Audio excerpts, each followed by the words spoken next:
Gal's all right. She comes from Indiana. That's where I come from. You mean she knows you? We better get out of here. What's the matter with you, Frank? You turning yellow?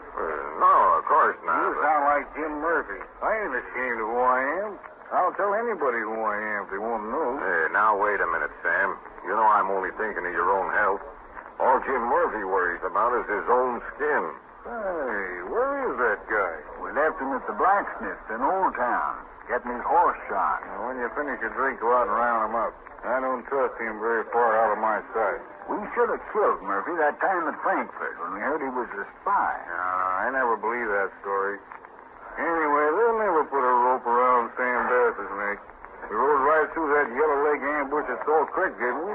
This newfangled ranger outfit can't stop us neither. Don't forget, Sam, them cavalry fellows was Easterners. The Texas Rangers is ex-cowboys, and they can shoot. Now, let's forget about them ranger coyotes.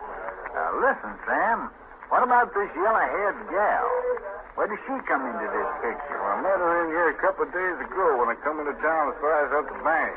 Heard her singing a song, and I liked her, and I liked the song. That's why I come in here. And I want you fellas to hear that song. Well, I ain't much of a judge of singing. Me neither. Well, I am. And this is a darn good song, because it's about me. Huh? What's that? I thought that'd make you sit up. Hey, Annie, come over here, gal.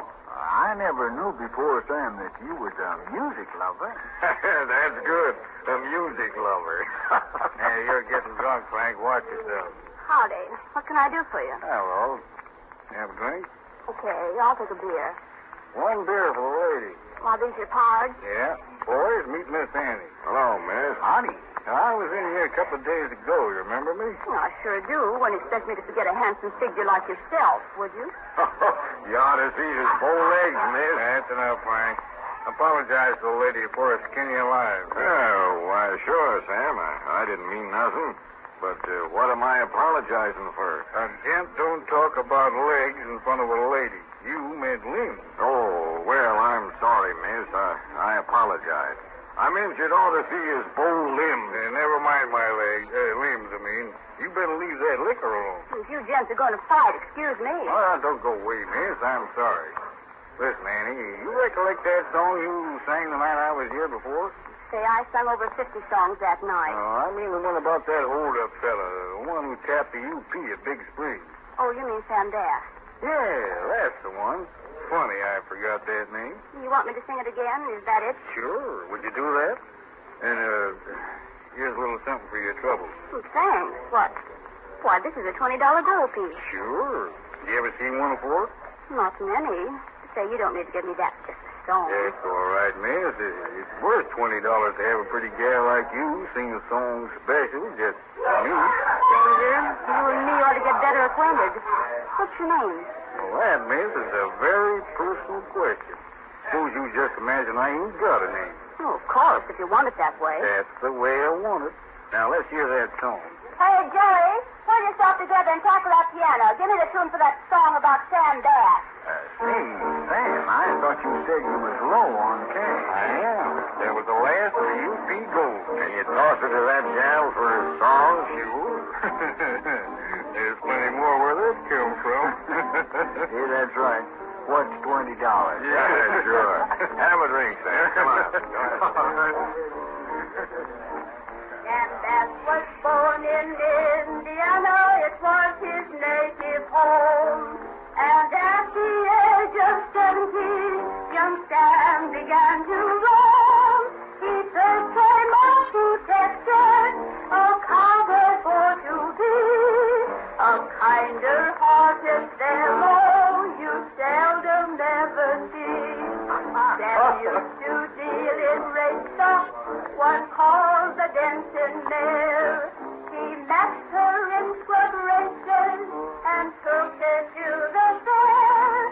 Sam used to coin the money and spend it just as free. He always drank good whiskey wherever he might go. Left the Holland Ranch in the merry month of May with a herd of Texas cattle, the Black Hills for to see. So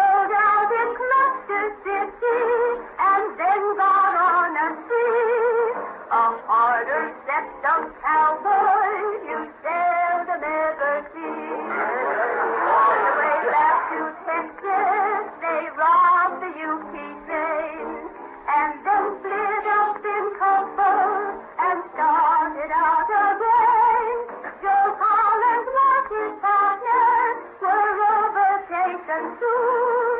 With all their hard-earned money, they had to meet their doom. Dan made it back to Chester, all right side up with him.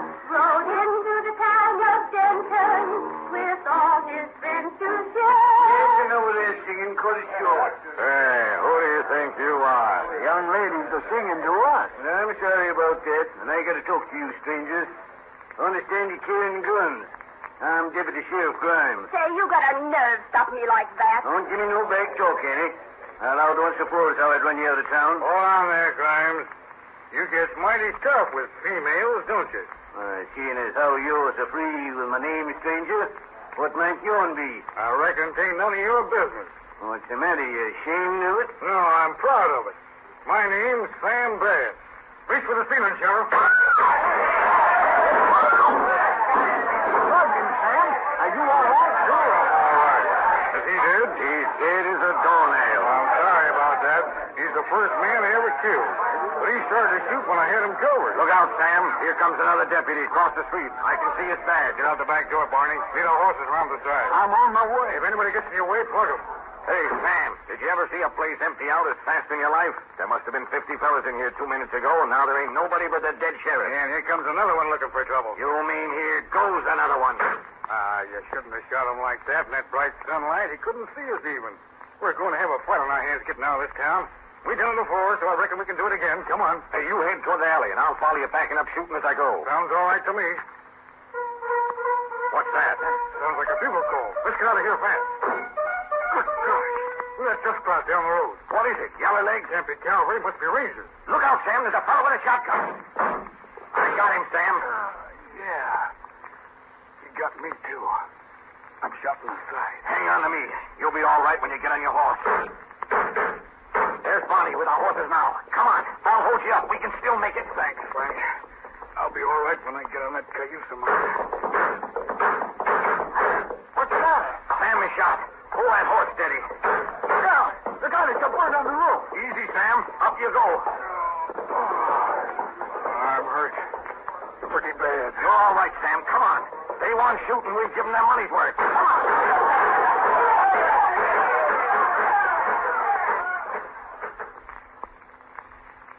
But Sam wasn't all right. He was dying. Barnes was shot and killed before he could mount his horse. Sam and Jackson, his closest friend, escaped out of town and outrode a posse that followed him. But Sam made Jackson go on and leave him hidden in a live oak grove.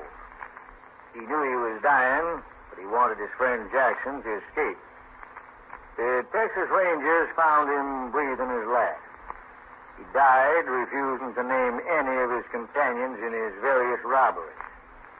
2 days later, he was buried in the town's little cemetery beside Seaborn Barnes and Deputy Grimes, who had already been laid to rest.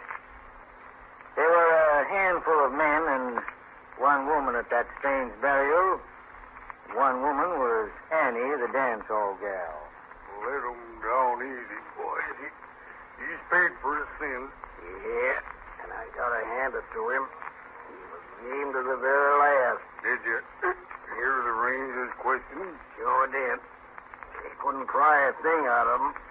He stuck by his pals all right. Yeah, but it's a good thing the state is rid of them. Those bad men gotta go. They're giving Texas a bad name. That's right. Excuse me, Mr. Hobbs. Do you think the preacher would mind if I spoke to him before he says his prayer? Well, I don't think so, Annie. Oh, Parson Willers. Annie here wishes to say a word to you before you make the funeral sermon. Well, what is it, sister? Well, there was a song he liked awful well. Mr.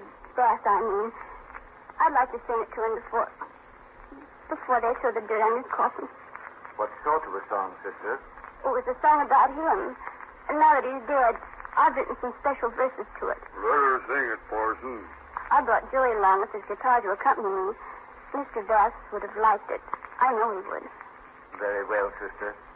You may sing. Thank you, Parson. Go ahead, Joey. Then met his fate at Round Rock, July the 20th. when he first. They picked for cents right above and emptied out his purse. For Sam is a corpse now and 6 feet underground. And Jackson's in the bushes trying to get away. Jimmer barked and good girl and didn't want to pay. The only shot he saw was to give for samurai. He told us Sam and Don and left their friends to man. Oh, what a fortune Jim will get when Gabriel blows his horn. And so he sold out Jim and Barnes and left their friends to mourn. Oh, what a fortune Jim will get when Gabriel blows his horn. Perhaps he's gone to heaven. There's none of us can say. But if I'm right in my surmise, he's gone the other way. Dear Heavenly Father, we come to you today to plead forgiveness for this poor creature who lies here at our feet, broken and disgraced. We know that you in your wisdom and everlasting... Hey, look over there. Who's that riding in the graveyard on horseback? Yeah, I don't know. You'd think whoever he is, he'd have a little respect for the dead. He's heading right this way. Now, that man.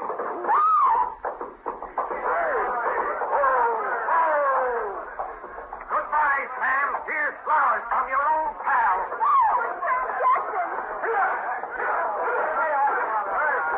Hey, it's Jackson. Sam passes best friend. And so ends another of the Old Ranger's true stories of Death Valley days, made possible by your regular purchases of 20 Mule Team Borax, 20 Mule Team Borax Soap Chips, and Boraxo. Since this started out as a cleanup program, we'd like to say a few words about Boraxo, the modern hand soap that cleans dirty hands. We're sure that every member of the family will like Boraxo because it not only helps remove all kinds of dirt, but it leaves the hands feeling soft and smooth. That's because Boraxo is a special combination of fine toilet soap and pure borax in powder form. There's no grit or caustic in Boraxo, nothing to roughen or redden the hands. Best of all, Boraxo works quickly and efficiently in any kind of water, hot or cold, hard or soft. And its rich, creamy lather gets right down into pores and creases, under fingernails, and floats out dirt. If your family hasn't tried Boraxo, get a few cans tomorrow and see how enthusiastic they'll become over this new, modern hand cleaner. Put a can of Boraxo in the garage or basement for Dad. You'll soon find that Boraxo helps remove automobile grease and oil or ground-in garden dirt. Set a can of Boraxo in the bathroom for the children. They'll be delighted at the quick, easy way Boraxo removes stubborn play dirt from hands, elbows, and knees. Finally, keep a can of Boraxo on the sink. You'll find it's just the thing to help remove kitchen stains and odors from your hands. Boraxo is packed in a smart-looking red, white, and black metal can with a handy pour top. It's on sale at grocery, drug, and department stores. Remember, Boraxo cleans dirty hands quickly and gently. Now, let's hear what the Old Ranger has in store for next Tuesday. Well, Dresser, although most folks don't know it, a piece of the famous Plymouth Rock is set in the brick wall of the courthouse of the Death Valley mining town. How this rock got there and what it means makes a mighty interesting story. I hope that all the school children will be listening in because I'm sure they'll enjoy this unusual program. Remember, folks, next Tuesday evening at 9 o'clock.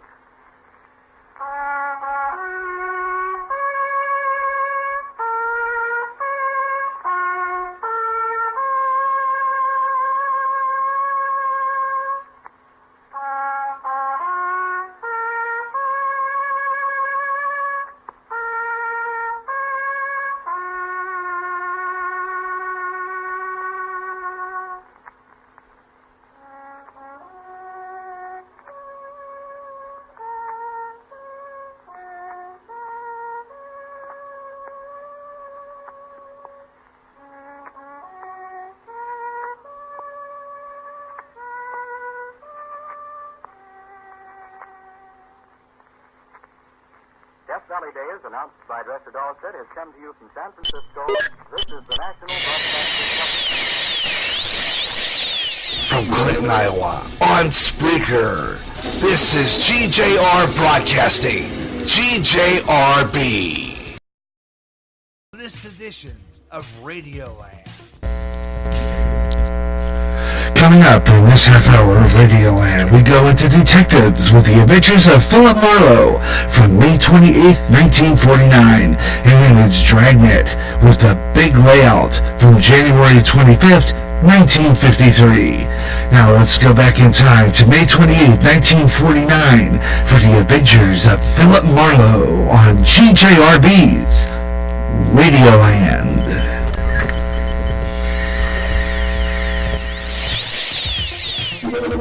Now listen to me, and never forget it. Crime is a sucker's road, and those who travel it wind up in the gut of the prison or the grave. There's no other end, but they never learn. It was ugly from the start this time. Vicious blackmail that mushroomed into murder, and all because a wild artist on a hilltop, a man in a wheelchair and a red-haired manicurist were held too tight together by one small ebony link. From the pen of Raymond Chandler, outstanding author of mystery, comes his most famous character and crime's most deadly enemy as we present The Adventures of Philip Marlowe.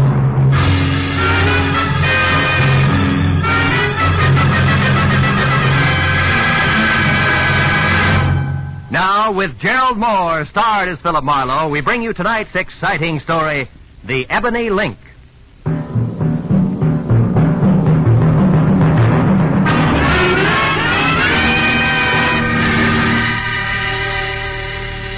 Spent a dismal day tracking down another wise guy who thought he could see fast money over the sights of a 45. But it ended up like they all do. He was flat on his face in an alley, his life dripping into a sewer. It was what he deserved, and the only feeling I got from it was that I wanted a bath bad.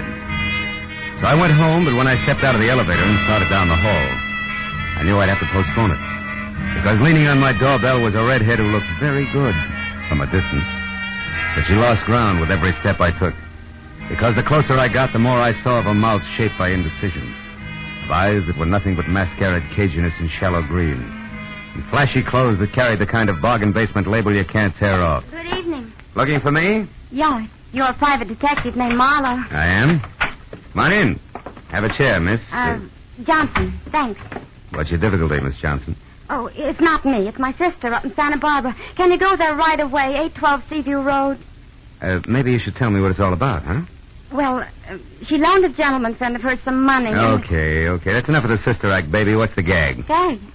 I don't think I understand. Number one, there's no 812 on Seaview Road. It runs into the ocean at the 600 block. I know. I used to live there. But Number two, when picking a phony name, Johnson is the second most popular in the book. Yeah, but and number three, baby, me hiring out as a patsy of any kind is lousy for my business. So you better... Stick him up.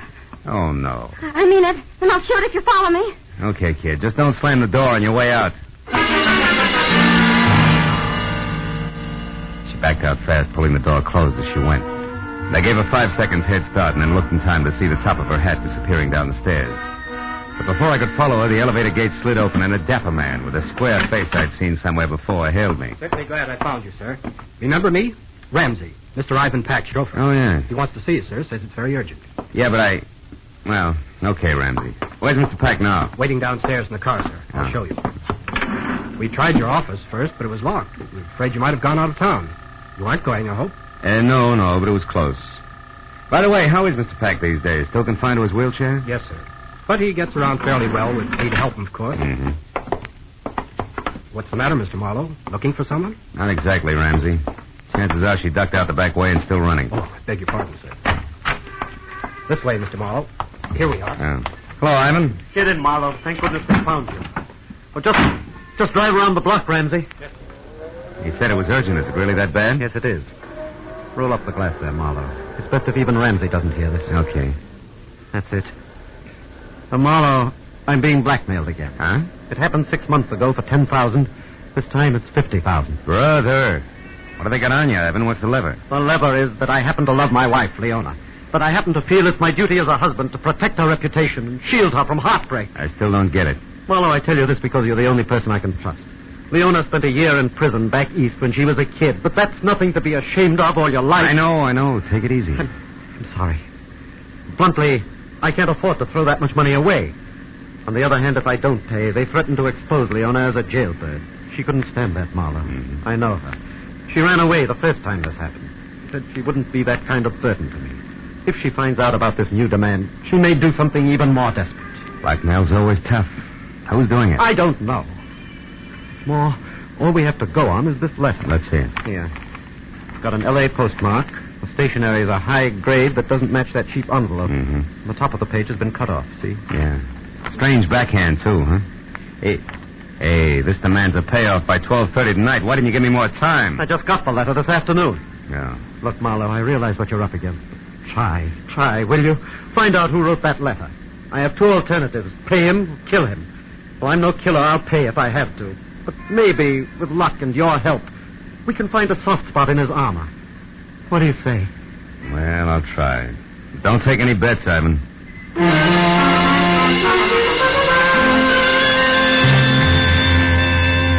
Ivan said he'd be in his office all night, then dropped me off at home where I got in my own car, pulled around a big gray sedan in the driveway, and hauled a small sample of the blackmail stationery into the police lab. There I got a break.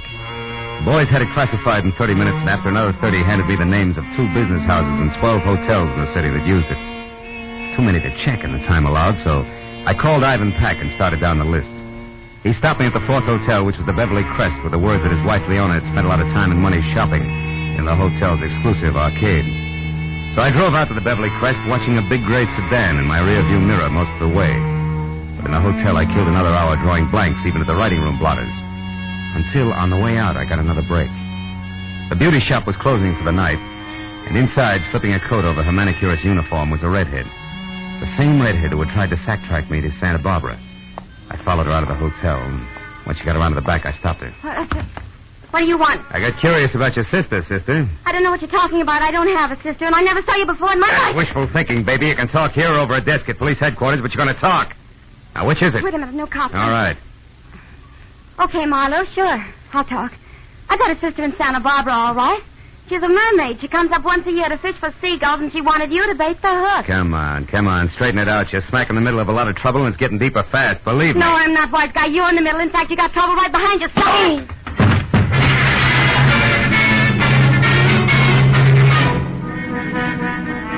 By the time I got untangled from the ash cans, all I could see was the back of a big gray sedan taking a corner so fast I only caught the last 3 numbers of his tag. 440. But as I stood up and dusted myself off, I saw something black and shiny. It was a 5-sided ebony cufflink. I dropped it in my pocket as I went inside the hotel again. The fiber to a bellhop got me the manicurist's real name, Rhea Fleming. But even a 10-spot failed to raise her address, so I called my client again, tried Rhea's name on him. When that missed, I asked permission to go and see Leona about it. That got me 60 seconds of argument, 10 of dead silence, and finally a very reluctant okay from Ivan. 20 minutes later, I pulled up at 94 Camden Drive. In front of a house sprawling in Spanish that was home to Ivan and Leona Pack. And the delicate dark girl with the shy gray eyes who answered the door was Leona herself. Yes?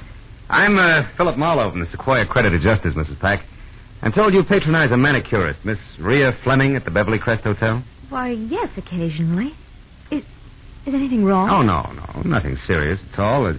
May I come in? Oh, of course. I'd like to ask you a few questions about Miss Fleming. Well, I really don't know her very well. Oh, I understand that. But you might know where she lives, for instance, huh? Well, I did happen to drop her off one evening Oh? at the corner of Sunset and Mariposa, I think. Oh, won't you sit down, Mr. Oh, Marlowe? thanks. Where did she live before she came to Los Angeles? I have no idea. You don't, huh? Well, do you happen to know if she writes in a heavy, angular backhand? A heavy... Mm-hmm. Mr. Marlowe, may I see your credentials? Why, of course, if you wish. No, don't bother. It's happened again, hasn't it? Ivan's received another letter, and I'm... Who are you, really? Private detective working for Ivan? Oh, that's a cheap trick, I admit it. But we wanted to keep this from you, Leona. I won't let it happen. Now, wait a minute. Listen to me. Ivan's doing everything possible to stop this business. Now, give us a chance. You're running away now. It'd be the worst thing you could do to us. It's so terribly unfair, Marlowe. We're on your side. Don't you understand that? And you're in a position to help us if you will. Marlowe, is it Rhea Fleming? Well, she's in on it, but not alone. She doesn't have the brains. But whoever is behind it belongs to this ebony cufflink. Ever see it before, Leona? Think hard. No. No, I haven't. Oh, it's too bad. Well, do you happen to know anybody who drives a big gray sedan? The license number ends in 440. There might be Bruce Morachek. Morachek, who's he? An artist Ivan hired to do a portrait of me. Mm-hmm. Picture isn't finished yet. It may never be. Bruce is too temperamental and exacting. But why did you ask about him, Marlowe? Oh, because I've been tailed by a gray sedan since I first started in this mess. Oh, it couldn't be Bruce. I'm sure of that. Well, we'll see. And Leona, until you hear from me again, promise you won't do anything rash, huh? Where are you going now, Marlowe? Put some pressure on Rhea Fleming. Her character has all the sterling qualities of mud pie, and I think she'll crack just as easily. So long, Leona. I'll call you. In spite of what Leona had said, I still thought there might be more to Bruce Morachek than ever got on canvas. And when I was out of the house and halfway to my car, I knew I'd have a chance to find out because across the street, a door flew open on a big gray sedan. Better than 6 feet of swarthy but handsome man clambered out and rushed toward me. It wasn't the lock of black wavy hair that dangled dashingly over one eye, but the fact that his hands were curled into very large fists. It gave me a definite Demarest feeling about him, and the closer he got, the more certain I was that I'd have to let him have it first. And when he got within reach, I did just that. And why are you taking that one over, chum? Try this. How long have you had on that polo shirt? Speak up. All day. Confound you.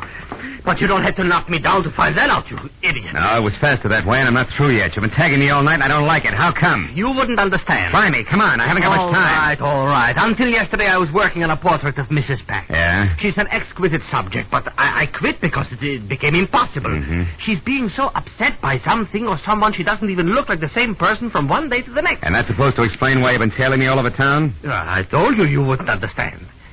A portrait artist is not only a painter. He isn't, huh? He must be a psychologist, a doctor, even a detective, if necessary, when his subject's beauty is being destroyed before his eyes. Oh, come on. It's true. Hey. So I followed Mr. Pat to you and you to the Beverly Crest Hotel because you are up to something. I want to know what it is. Mm-hmm. Naturally, it wasn't you who put the slug on me at the hotel, huh? The what? The slug. Slug. No. I saw you walk around to the back, but the time I got there, a car was driving off. I thought you were in it, so I tried to follow, but I lost it. Yeah? And then I came up here. Well, let me tell you something, Morachek, for your own good and your subjects. If you're on the level, go home, and if you're not on the level, brother, you better get out of town while you still can. Good night! I looked back just before I turned the corner, and Morachek was still standing where I'd left him. So I drove out to Sunset and down to Mariposa, where I parked and started walking. Oh, I was more than an hour ringing doorbells, interviewing kids, husbands, and homemakers, and running down false leads before I finally found a mailbox labeled Rhea Fleming, Rear, in a brown stucco 2 blocks south. I hacked my way through the underbrush, hugging the front house to a converted guest cottage in the back, numbered 8811. I didn't bother to knock. I just walked in. Hey, darling, I was beginning to think you'd never get... Milo, get out. Get out of here or I'll scream. I scream louder. Who's the boyfriend you're expecting, Rhea? I don't have a boyfriend. It wasn't your grandfather that piled me up at the hotel tonight, baby. It's your last chance. Who was it? I don't seem to recall the incident you referred to, Milo. Now, listen, jerk. You're in a rotten blackmailing game right up to your earrings. And what's more, your extortion letter went through the mail. Did you get that? That's a federal rap. You can't beat it. I'm going to see that you don't because I'm sick and tired of fooling with you. You're too stupid to realize when you're licked. That was that. I didn't know that, Marlo. Who are you calling? Cops, of course. I'm through. I'm putting you out of circulation right now. No, wait. Don't do that. I'll tell you who's with me. Okay. It's... No, I can't. Rhea, come back here, you fool. No. Rhea! Holy smoke. Rhea, who was it? Who did this? Gee, I didn't think it'd go this far. I just didn't realize. No, I guess you didn't, baby. One down and one to go.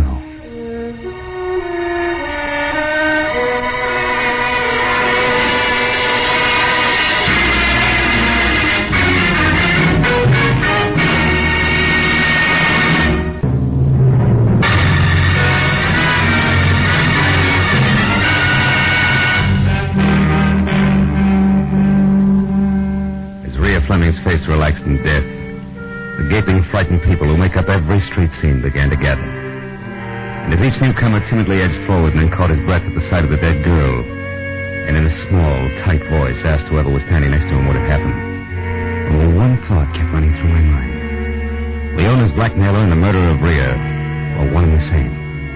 So leaving my card with an old toothless biddy who demanded to know why I was running away before the police arrived, I piled into my car and headed for Ivan Pack's office on La Brea.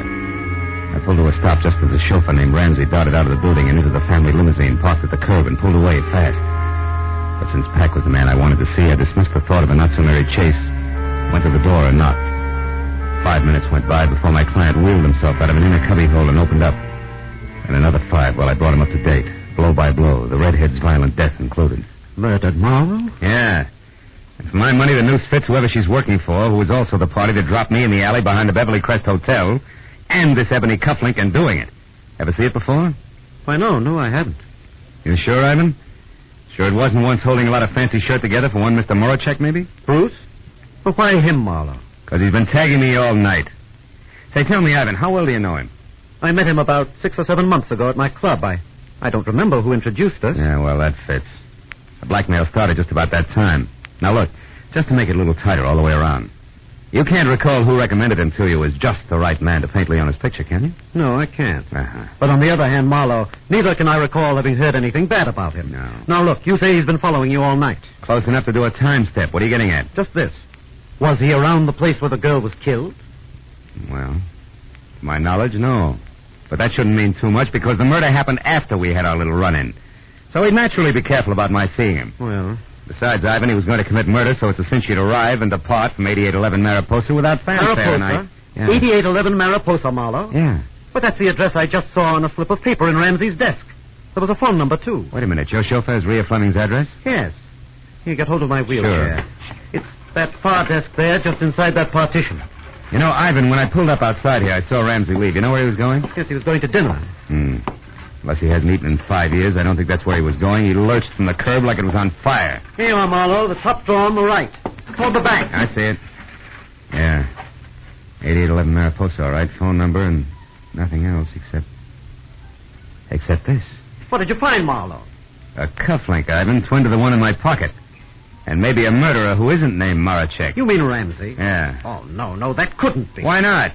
Ramsey's been here with me for the past 2 hours. So you mustn't discount Moracek or anyone else just because of this cufflink and the address. Well, in that case, no. But I can include Ramsey along with the late Miss Fleming as at least one accomplice on what's fast getting to be a very elaborate setup.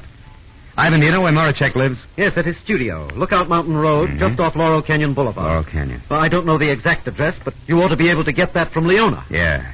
Well, I'll get in touch with you later, Ivan.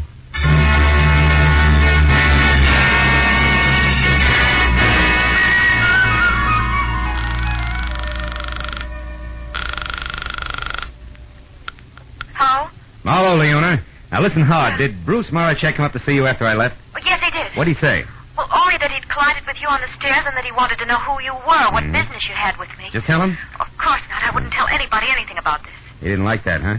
No, as a matter of fact, that's the reason he went home. Right away? Within 5 minutes. He said he was going back to his studio and would be there all night if I needed any protection. But why? Is it because of something you found out at Rhea's place? No, it runs the other way. It's what I didn't find out. She was murdered, Leona. She was... Rhea? Who could have done it, Phil? Whoever's blackmailing you, I'm positive. But whether or not that's Moracek, I don't know yet. Now, look, what's the number of his place on Lookout Mountain Road, Leona? Come on, fast. 173. 173. Thank you, and goodbye.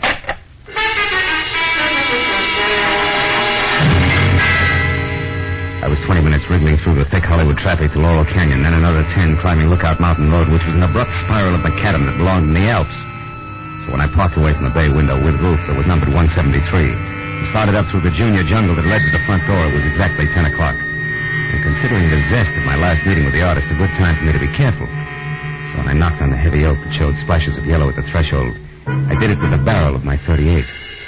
When I got no answer, I tried again, louder. It was then that Moracek replied, but not as I had expected, because he was behind me.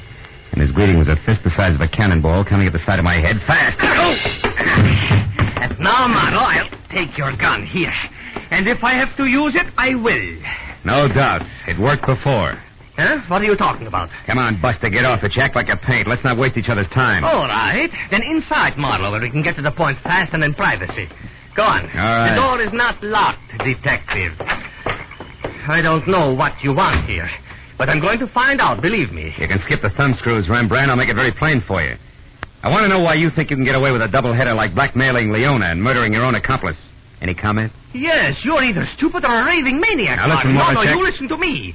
Leona Peck is a good friend of mine, Marlowe. I'm very fond of her. I'm not going to stand here and be accused of blackmailing her. And I suppose that talk of murder at 8811 Mariposa also offends, huh? It does.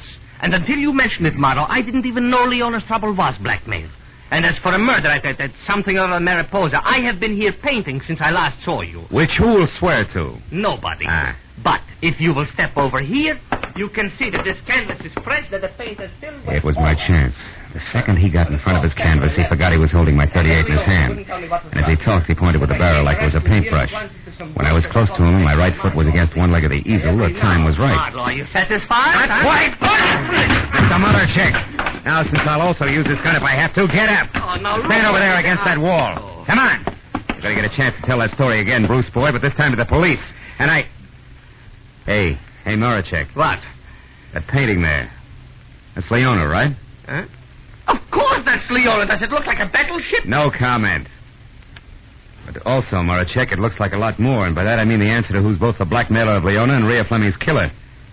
Now I think I know. Apologies and farewell, Buster. You're nothing worse than a sucker. Yeah, but Marlowe, I don't understand. Where are you going? To Leona's place. Friend Ramsey is due there at the moment, and that may mean murder again. So long, Rembrandt.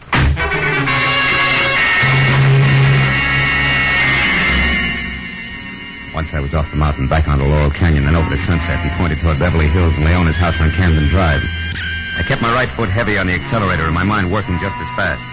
Because no matter which way I added things, I was still basing a lot on a little. And a few important points shy of figuring the whole deal. And 5 minutes later, when I was parked and walking toward the door of number 94, nothing was any clearer. But then, it didn't seem to matter because when I glanced in a side window as I reached for the doorbell, I saw Leona sitting alone on the edge of the couch like it was going to blow up any minute. Her face, which was frozen in the half-crazed expression of the condemned man watching his executioner sharpen an axe, told me that Brother Ramsey was already present, and probably out of my view with at least a gun in his hand. But since I'd gone this far in what I knew to be a very sorry case, I decided to play it chin out and hand tight over 38 in pocket. Who is it? It's me, Leona, Marlowe. Oh, 1 minute, Marlowe. I look a sight. Not a bad one, though. Alone? Yes. Yes, come in, won't you? I've been expecting you. Yeah. Well, I just left Moracek, Leona. I was wrong about him being your blackmailer, I mean. Of course you were. That's what I tried to tell you on the phone, Phil. What finally convinced you? A picture. You mind if I sit down? I've been doing a lot of running around tonight. Oh, of course. What picture, Phil? Oh, the one he did of you. I can't say much for it, though. No, it isn't too good, is it? Mm-mm. But... How'd it tell me the boy genius, wasn't it? Yes, I'm interested. Oh, you should be, Leona. It was a blouse you had on, remember? A white one with cufflinks. Cufflinks? Mm-hmm. Ebony ones, like this. One I showed you when I was here earlier. One you said you didn't recognize. The one out of the set you must have given Ramsey as a present after Bruce Moracek was through painting your picture. The one that says the blackmailer of Mr. Ivan Pack is you, Mrs. Ivan Pack. No. And you killed Rhea Fleming, too. No, you're wrong, Marlowe. Why would I kill Rhea? For the same reason you denied recognizing the cufflink. You didn't want me to get to Ramsey, so you killed Rhea before she could name him when I was at the cottage. And then you still couldn't get me to Ramsey because if I pressured him enough, I'd have to find out his game was cutting in on you. Because he knew you were blackmailing yourself. I heard enough. You're smart, Marlowe, very smart. But how do you think you're going to prove all this? How? Answer me. All right. Ramsey figured you killed his girlfriend, Rhea. We sent him flying up here from Ivan's office. No, He made a bigger cut, or maybe all of the 50 grand. I don't Now know that you've anything graduated about from it. blackmail and murder, I've been waiting and watching You're him wrong, Marlowe, you're But wrong. if he hasn't, Leona, he must be dead. Here, in this No, house, you're probably in this wrong. room. And that's No, the fact you he's want to not. explain away. Now, where is Leona? No.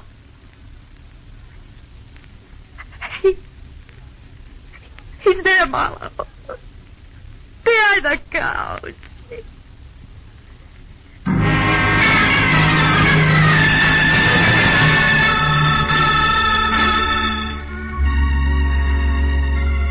I called Ivan Pack and told him he wouldn't have to pay the blackmail money and why.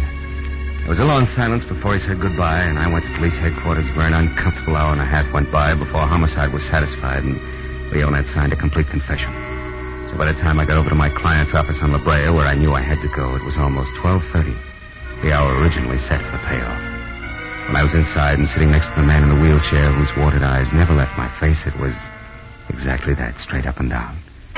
A little clock in the corner of the room said so. Well, Marlowe, I just saved $50,000, didn't I? Maybe a little more than that, Ivan. Maybe unhappiness for years to come, huh? Yes, I suppose so. Leona wanted two things, Ivan. Your dough and Bruce Morachek. She didn't get either one. The $10,000 you paid the first time and the money she was going to get tonight would be a bait. Catch a starving artist. But I was wrong about him. He wasn't interested, except as an artist. And your chauffeur and your wife's manicurist knew enough between them to try to get a piece of that dough for themselves. Yes, I owe you a lot, Marlowe. Oh. After all, I just said I saved $50,000, didn't I?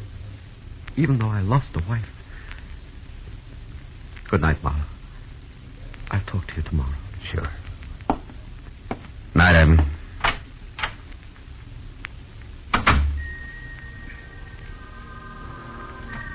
Outside, the night air was clear, almost cold.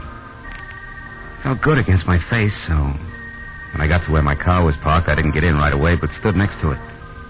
Thought about Ivan Pack, two people he trusted most, his wife and his chauffeur. One already dead, the other soon would be. I reached into my pocket for a cigarette and came out instead with a cufflink. The ebony cufflink. Jet black. Clear through. I dropped it into the gutter where it belonged. Then got into my car and went home.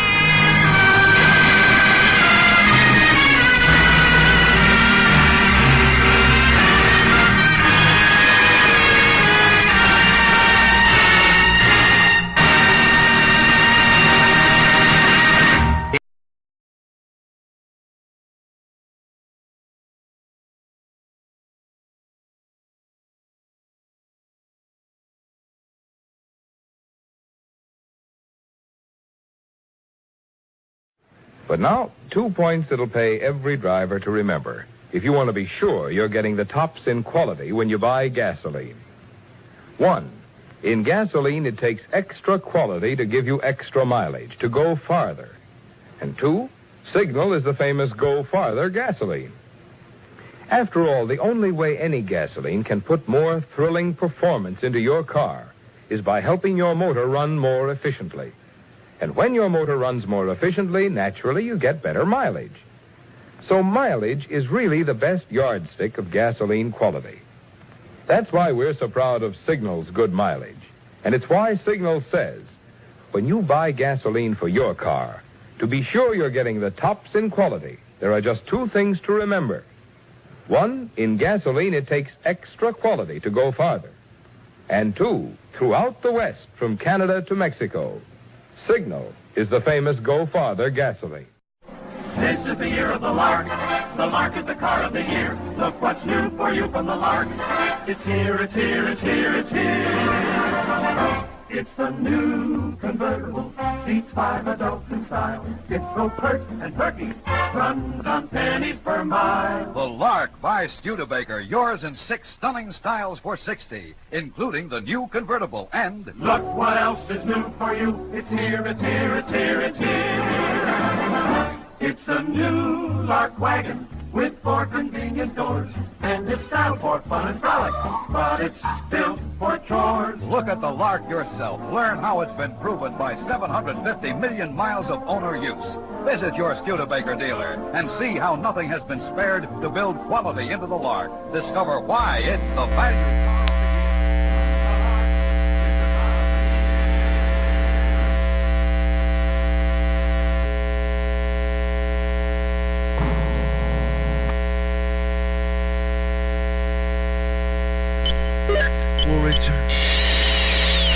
We'll return with